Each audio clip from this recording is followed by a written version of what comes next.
is negative 6, B is 10, and C is negative 2. You see that? But that's a general form. When you have a general form, it's all multiplied out like this.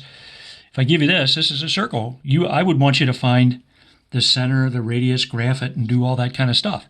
So you have to change it back, be able to change it back into this. In fact, I might even multiply everything by 2 or 3. Say I multiply everything by 2. It would look like this.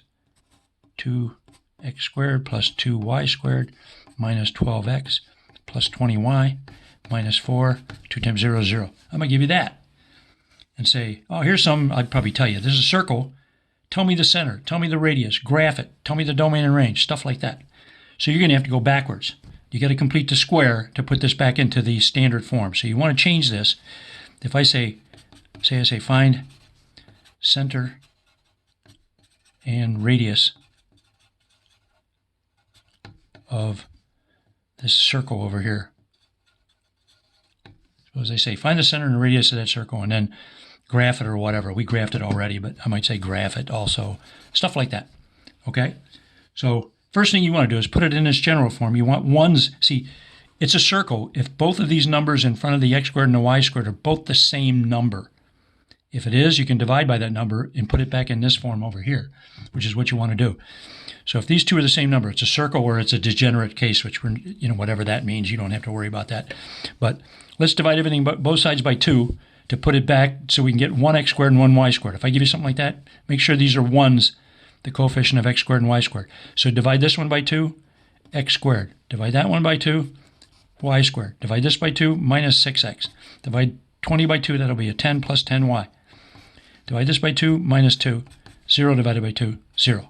So now I got a 1 here and a 1 here.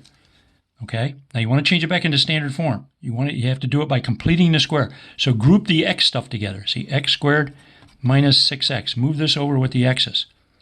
Plus, now group the y's together. Y squared plus 10y. Equals, put the number on the other side. We're going to complete the square to do this. To put it back, what we're going to do, we're putting it back in. We got to change this. This is general form. So we got to change from general form.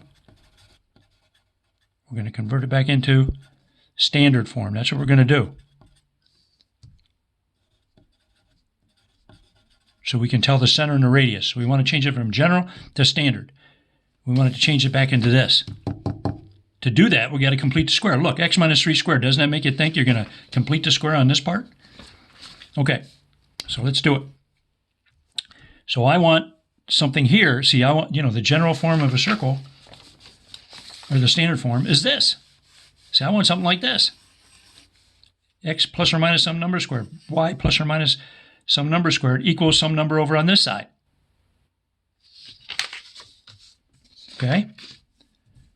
So, since I want x plus or minus some number squared, I'm going to complete the square in terms of the x. So I can take half the negative 6, which I'm assuming you know how to do now. It's negative 3 squared plus 9. Now, if I add 9 to this side, it's not the same, just right here, it's not the same as the original equation. So I either subtract 9 back off, which I've done before, but this time I'm going to add 9 to the other side. So I add 9 to both sides. Now they're still equal to each other. So in this part right here is a perfect square now. Now I'm going to complete the square for the y part. Half of 10 is 5, square it, 25.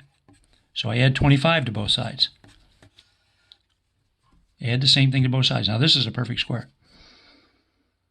This factors as x, square root of that, or that variable, that minus sign, either half the 6 or the square root of 9, 3, quantity squared.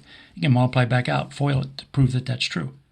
Plus, now I'm going to factor this, y, just this variable, because it's just 1y squared, or you can take square root of that, plus this sign.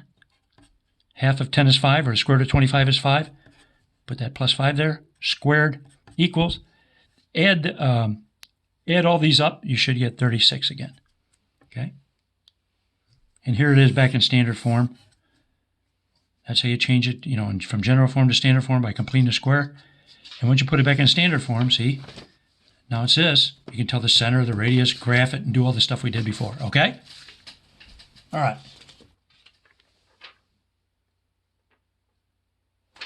Whatever. Okay, that's probably good enough.